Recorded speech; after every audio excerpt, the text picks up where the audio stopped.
السلام علیکم، کیسے ہو؟ خیریت ہے؟ ٹھیک ہے۔ میں یہ ہائی کورٹ میں وہ جیمر وغیرہ لگے ہوئے تھے، وہ کیونکہ آج وہاں پہ کوئی چیلم کا جلوس بھی آنا تھا اور داتا صاحب کے عرس کی وجہ سے بھی کوئی مسائل تھے، تو میں ادھر ایک مقامی ہوٹل میں بیٹھا ہوں۔ میں نے کہا آپ سے ذرا گفتگو کر لوں، تو آپ سب کو میرا اسی مقامی ہوٹل سے منصف عوان ایڈوکیٹ کا بہت بہت سلام،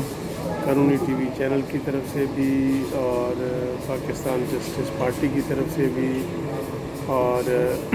میری طرف سے بھی، منصف عوان ایڈوکیٹ سپریم کورٹ کی طرف سے۔ تو آپ کافی دوست مجھ سے رابطہ کر رہے ہیں اور وہ پاکستان جسٹس پارٹی کا کارڈ بنانے کے لیے مجھے ریکویسٹ کر رہے ہیں، اپنی تصویریں بھیج رہے ہیں۔ تو جس دوست نے بھی بنانا ہو، چاہے وہ پاکستان میں ہو یا پاکستان سے باہر ہو، تو وہ اپنی تصویر بھیجے، نام بھیجے، ولدیت بھیجے، ایڈریس بھیجے، تو اس کا کارڈ انشاءاللہ بن جائے گا۔ وہ پاکستان کے اندر بھی اس کو ہم ٹی سی ایس پہنچا دیتے ہوتے ہیں اور پاکستان سے باہر بھی ٹی سی ایس پہنچا دیتے ہیں۔ یہ ٹی سی ایس وغیرہ کا خرچہ ہم لیتے ہوتے ہیں، یہ نہ سمجھنا کہ سارا مفت ہے۔ اچھا، ابھی جو آپ سے بات کرنی ہے نا، وہ یہ ہے کہ ابھی شاہد خاقان عباسی نے پریس کانفرنس کی ہے اور انہوں نے یقین کرو بڑے افسوس والی باتیں کی ہیں جو اس وقت حکومتی لیول پہ ہو رہی ہیں۔ ایک تو انہوں نے یہ کہا ہے کہ جو حکومت نے یہ اتنا بڑا غداری کا مقدمہ قائم کیا ہے، تو اس میں وہ انڈیا میں بھی تماشا بنے ہوئے ہیں اور پوری دنیا میں بھی تماشا بنے ہوئے ہیں، اور لوگوں کو یہ آ رہے ہیں کہ سر جی یہ کیا ہے۔ اور پھر اوپر سے جو ایک تماشا ہوتا ہے، ایک ہوتا ہے طرفہ تماشا، تو اوپر سے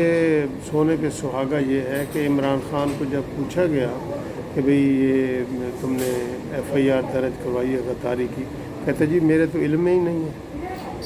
تو آج شاہد خاقان عباسی نے کہا ہے جی یہ بے خبر وزیر اعظم ہے،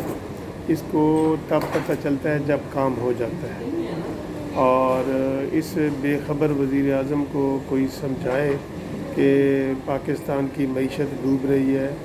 اس بے خبر کو کوئی بتائے کہ پاکستان میں مہنگائی کس حد تک آگے چلی گئی ہے، اس بے خبر کو بتائے کہ یہ تمہارے جو ایڈوائزر ہیں یہ کیا کر رہے ہیں۔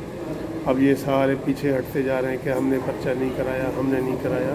اتنا بڑا پرچہ کیسے ہو گیا؟ یہ عام بندہ بھی پوچھ رہا ہے، جو جس کو کوئی سیاسی علم نہیں ہے، دوسرا وہ یہ پوچھ رہا ہے کہ بھئی یہ پرچہ کیسے ہو سکتا ہے؟ ہمارے تو سیدھے سادے ٹھیک پرچے بھی نہیں ہوتے، تو غداری کا اتنا بڑا مقدمہ ہو گیا۔ تو انہوں نے کہا جی میں کسی کو غدار نہیں کہتا، لیکن جو کسی کو غدار کہہ رہے ہیں تو یہ پرچے ان کے اوپر ہونے چاہیے جنہوں نے کشمیر کا سودا کیا ہے، پھر کشمیر کے وزیر اعظم کو غدار ڈکلیئر کر دیا ہے۔ بتائیں پیچھے کیا رہ جاتا ہے؟ انہوں نے بڑی آج افسوسناک باتیں کی ہیں، اور بھی انہوں نے ان سے صحافیوں نے سوال وغیرہ کیے تو انہوں نے بتایا، تو انہوں نے کہا جی کہ میں اس بات کو کبھی بھی نہیں مان سکتا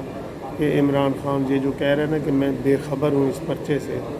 تو وہ کہتے ہیں کل کا وہ ڈی جی ایف آئی اے بشیر میمن کا انٹرویو پڑھ لو، اس نے کیا کہا۔ بشیر میمن نے کہا ہے کہ مجھے عمران خان نے کہا تھا کہ خواجہ آصف اسمبلی میں ہمیں بہت تنگ کر رہا ہے، اسمبلی چلنے نہیں دے رہا، اس کے اوپر غداری کا آرٹیکل 6 کا مقدمہ چلاؤ۔ جو وزیر اعظم اس حد تک جو ہے نا وہ جا سکتا ہے، تو اس کو کیسے نہیں پتہ کہ جناب پورے پاکستان کی مسلم لیگ نون کی قیادت جو ہے وہ اس نے غدار ڈکلیئر کیا۔ میں ابھی تھوڑی دیر پہلے اپنے دوستوں سے بات کر رہا تھا کہ شکر کرو کہ اس جاہل انسان نیازی نے یہ پرچہ کوئی بلوچستان کی لیڈرشپ پہ نہیں کرایا، کوئی سندھ کی لیڈرشپ پہ نہیں کرایا، ورنہ اس کو لگ پتہ جانا تھا کہ جس طرح اس نے سب مسلم لیگ نون کے 40 ایم این اے، ایم پی اے، سینیٹر، منسٹر سب کو غدار قرار دیا ہے، یہی غدار اگر وہ کسی بلوچستان کے کسی لیڈر پہ کراتا اور اس کی کابینہ پہ کراتا تو آج بلوچستان علیحدگی کا نعرہ لگا رہا ہوتا، سندھ کا کراتا تو سندھ علیحدگی کا نعرہ لگا رہا۔ یہ تو مسلم لیگ نون کی بڑی